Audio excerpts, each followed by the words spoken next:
l'avons vu, s'adapter au changement est une compétence essentielle pour pouvoir rebondir et aller de l'avant. Alors même si beaucoup d'entre nous sont inquiets pour l'avenir, il faut comprendre que sans challenge, il n'y a pas d'évolution. Et même si cela paraît bizarre à entendre, tous les héros ont besoin de difficultés à surmonter. Alors du coup, pour avancer, il faut se dire prêt à affronter l'inconnu, à sortir de sa zone de confort pour aller dans sa zone de développement. Et pour s'y préparer au mieux, nous avons tous une mission, qui est celle d'apprendre toujours et encore pour rajouter des cordes à son arc. Dans un monde qui change aussi vite, ce que nous savons aujourd'hui est et sera extrêmement vite dépassé. Nous avons donc tous une obligation qui est celle de continuer à nous former. Clairement, nous ne pouvons plus compter sur le seul savoir-faire acquis en formation de base ou bien lors de notre expérience professionnelle.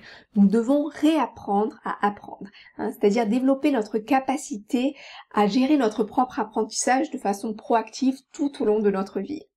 Pour devenir excellent, il faut non seulement des aptitudes, mais surtout une envie d'apprendre, de découvrir, d'expérimenter.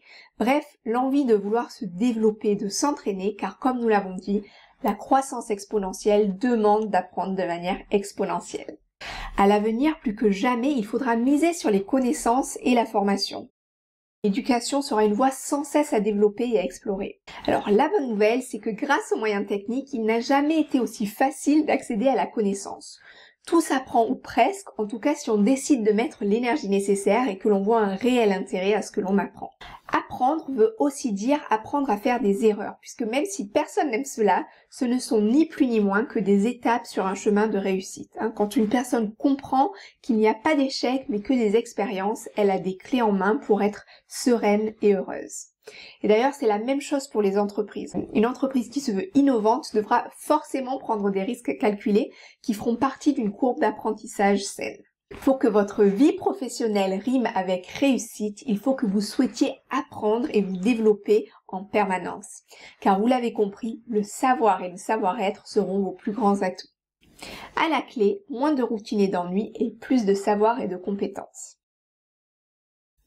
Si personne n'est indispensable, il faut se rendre difficilement remplaçable. Et pour cela, il faut sortir du lot. En allemand, on dit « Schwäche, Schwächen, Stärke, Stärken ». Au lieu d'être moyen partout, il vaut mieux essayer en priorité de renforcer nos forces en devenant uniques, plutôt que de s'acharner sur nos faiblesses qui parfois diminuent tout simplement en les acceptant.